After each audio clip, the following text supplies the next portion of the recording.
ज्ञान प्राप्ति सदा ही समर्पण से होती है, ये हम सब जानते हैं। किंतु समर्पण का वास्तविक महत्व क्या है? क्या हमने कभी विचार किया? मनुष्य का मन सदा ही ज्ञान प्राप्ति में विभिन्न बाधाओं को उत्पन्न करता है। कभी किसी अन्य विद्यार्थी से ईर्ष्या हो जाती है, कभी पढ़ाए हुए पाठों पर संदेह जन्मता है, और कभी गुरु द्वारा दिया गया दंड मन को अहंकार से भर देता है। नहीं, क्या ऐसा नहीं होता? न जाने कैसे कैसे विचार मन को भटकाते हैं, और मन की इसी अयोग्य स्थिति के कारण हम ज्ञान प्राप्त नहीं कर पाते। मन की योग्य स्थिति केवल समर्पण से निर्मित होती है। समर्पण मनुष्य के अहंकार का नाश करता है, ईर्ष्या, महत्वाकांक्षा आदि भावनाओं को दूर कर हृदय को शांत करता है और मन को एकाग्र करता है। वास्तव में ईश्वर की सृष्टि में ना ज्ञान की मर्यादा है, ना ज्ञानियों की। गुरु दत्तात्रेय ने तो गाय और श्वान से भी ज्ञान प्राप्त कर लिया था। अर्थात विषय ब्रह्म ज्ञान का हो या जीवन के ज्ञान का या गुरुकुल में प्राप्त होने वाले ज्ञान का, उसकी प्राप्ति के लिए गुरु से अधिक महत्व है उस गुरु के प्रति हमारा समर्पण। क्या यह सत्य नहीं?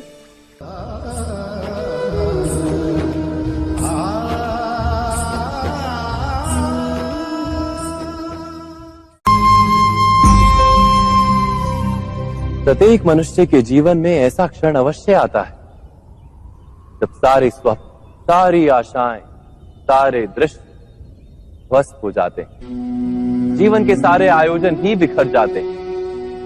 एक और धर्म होता है और दूसरी ओर सुख। इसी को धर्म संकट कहते हैं। जब धर्म का वहन ही संकट हो और धर्म का त्याग ही सुख हो। विचार कीजिए, कभी किसी स्वजन के विरुद्ध सत्य बोलने का अवसर प्राप्त हो जाता है, कभी ठीक दरिद्रता के समय सरलता से चोरी करने का मार्ग प्राप्त हो जाता है, कभी किसी शक्तिशाली राजनेता या राजा के कर्मचारी का अधर्म प्रकट हो जाता है। सबके जीवन में ऐसी घटना बनती ही रहती है। अधिकतर लोग ऐसे किसी क्षण को धर्म संकट के रूप में जान ही नहीं पाते। हमें किसी प्रकार के संघर्ष का अनुभव ही नहीं होता। सहजता से सुख की ओर खींचे चले जाते हैं, जैसे मक्खी गुड़ की ओर खींची चली जाती। वास्तव में धर्म संकट का क्षण ईश्वर के निकट जाने का क्षण होता है। यदि हम संघर्षों से भयभीत ना हो, सुख की ओर आकर्षित ना हो, अपने धर्म पर दृढ़ रहे, तो ईश्वर का साक्षात्कार दूर नहीं।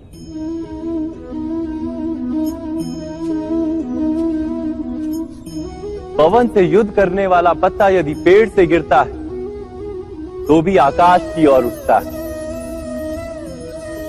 पवन से झुकने वाली घास वहीं भूमि पर रह जाती। अर्थात धर्म संकट से यदि हम संकट को ही टाल दें तो सुख तो मिलता है, जीवन बढ़ता है, किंतु क्या चरित्र नहीं टूटता? क्या आत्मा दरिद्र नहीं हो जाती? क्या ईश्वर से अंतर नहीं हो जाता? स्वयं विचार कीजिए। दो व्यक्ति जब निकट आते हैं तो एक दूसरे के लिए सीमाएं और मर्यादाएं निर्मित करने का प्रयत्न अवश्य करते हैं। हम यदि सारे संबंधों पर विचार करें तो देखेंगे कि इन सारे संबंधों का आधार यही सीमाएं हैं जो हम दूसरों के लिए निर्मित करते हैं। और यदि अनजाने में भी कोई अन्य व्यक्ति इन सीमाओं को तोड़ता है तो उसी क्षण हमारा हृदय क्रोध से भर जाता है। इन सीमाओं का वास्तविक रूप क्या है? क्या हमने कभी विचार किया? सीमाओं के द्वारा हम दूसरे व्यक्ति को निर्णय करने की अनुमति नहीं देते, अपना निर्णय उस व्यक्ति पर थोपते, अर्थात किसी की स्वतंत्रता का अस्वीकार करते हैं। और जब स्वतंत्रता का अस्वीकार किया जाता है तो उसका हृदय दुख से भर जाता है, और जब वो सीमाओं को तोड़ता है तो हमारा हृदय क्रोध से भर जाता है। क्या ऐसा नहीं होता?